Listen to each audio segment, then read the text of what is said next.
After a year of bad polls for the Liberals, the Conservatives continue to have a commanding lead over the governing party. A recent poll from Abacus data shows the Conservatives leading by 20 percentage points. Now, in an exclusive interview on Power and Politics yesterday, Prime Minister Justin Trudeau downplayed the significance of those poor polling numbers. Well, I think, first of all, Canadians are not in a decision mode right now. What you tell a pollster, if they ever manage to reach you, is very different from the choice Canadians end up making in an election campaign. Okay, we've been able to reach some pollsters. We're going to talk to them. David Coletto is the founder and CEO of Abacus Data, and Shachi Kurl is the president of the Angus Reid Institute. It's good to see you both. Thanks for joining me. Hey, David. Shachi, let's start with you. What do you make of what the Prime Minister had to say there about Canadians not being in decision mode? I mean, it's 489 days till the next election. Does he have a point? Well, yeah, so first of all, I'm going to take the first part of what he said, which is, pollsters dash if they ever manage to reach you. And David, that's like 5 jabs out of 5 on the unnecessary snarkometer, because maybe that's a problem that his own and the Liberal internal pollsters are having problems with. But just like journalists have to do a better job of reaching their audiences, and not just better, but it's always evolving. It's always changing because of technology, because of the way people consume news. Just like politicians and parties have to change their strategies. Pollsters, good pollsters, are always looking at how do we find our people, how do we meet them where they are, so you don't have that hard to reach factor. And I can say very confidently that we're doing that. I'm sure David at Abacus is also very confident in his efforts around that. So, it's always like the little bit of, oh, don't believe the methodology, it's junk science. I do want to say that, no, the good ones, the ones who are working hard and intentionally on this, are constantly changing the way they are trying to reach people in order to get an accurate picture of where Canadians are at this point in time. Now, when the Prime Minister says Canadians are not in a decision mode right now, he's basically saying what I say, what David says to people like you week after week, day after day. This is a snapshot in time. Now, the snapshots over the last 9+ months have shown a pretty consistent place for Canadian voters. They are coming back to us and telling us over and over again that their choice is not the Liberal Party. Their choice for Prime Minister is not Justin Trudeau, but Justin Trudeau knows himself. Like when he talks about, oh, well, what Canadians tell you isn't the way they vote. Maybe that is true in the past, in part because he changes their minds. He changed their mind prior to 2019. He changed their mind prior to 2021. It's up to him to change their minds again. But, if he's saying and what we're saying are more or less the same thing in different words, then yeah, the polls could change. Newsflash, that's happened before. Okay, but David, kind of what I'm curious about with this, because as I mentioned, it's 489 days to October 20th, 2025. So maybe 496 days if they do change the election date to the 27th.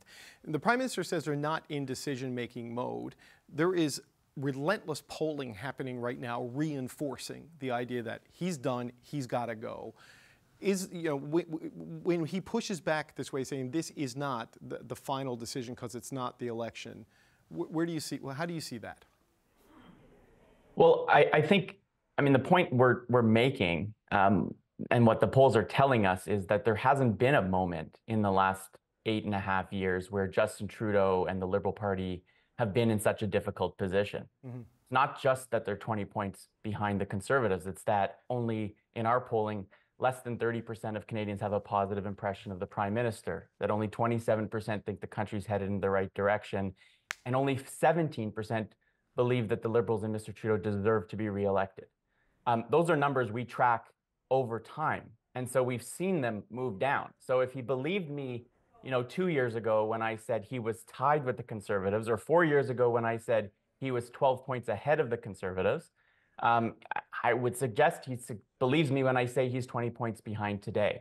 Now, it doesn't mean that's how the next election is going to turn out. Right, but of course. I like to think of an election like going to a restaurant. And if you don't want the spaghetti, and you're never going to get the spaghetti, and the only 2 choices are spaghetti and steak, and unless the chef tries to convince you otherwise, you're going to order the steak. And that's, I think, right now how I see where Canadians are. They don't have that choice coming up yet, but that's how they're feeling. So David, just to stick with you, I want to ask you about something I've seen. David Brooks, a conservative columnist in the New York Times, and a guy named Michael Podhorzer, who's a progressive political strategist in the United States, they've looked at public opinion polling in the off-cycle elections in the U.S.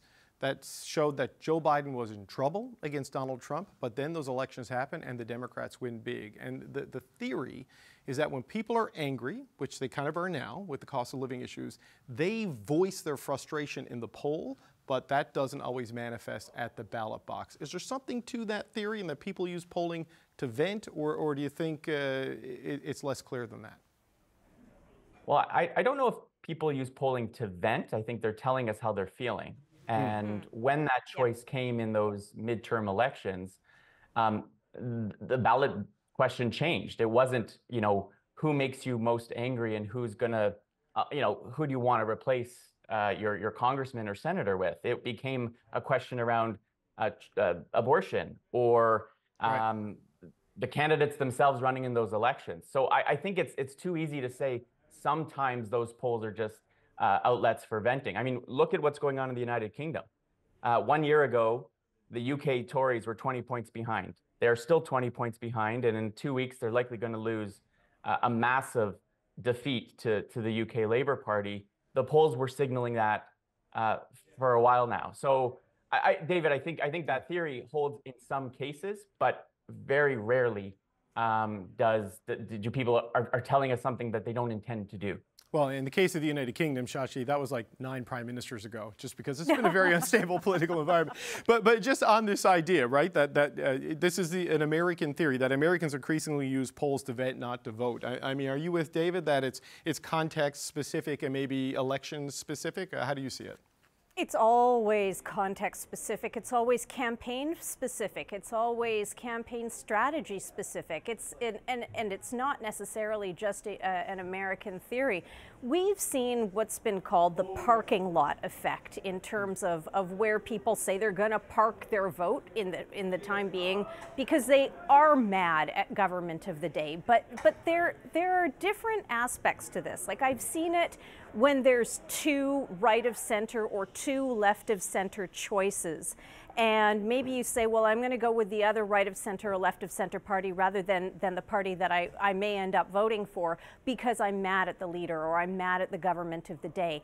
In this case, these are 2 very clear ideologically different choices, right? Like they couldn't be living on 2 more different planets. And by the way, these are 2 leaders Pierre Poilievre and Justin Trudeau, who spend a lot of time trying to create distance between these 2 planets. So in spite of that, when you look at the exodus of Liberal voters from 2015-19 and really importantly from 2021, who have gotten in a rocket ship and gone over to the other planet, it's going to be the question of what brings them back. Now, the Liberals in past campaigns have been, true experts and geniuses at creating wedge issues and reframing ballot questions to change campaign dynamics. But so the question is, can they do it again? Is there another one left in there? I always say you got to leave a little bit of wiggle room. You've got to leave some space for that to be the case.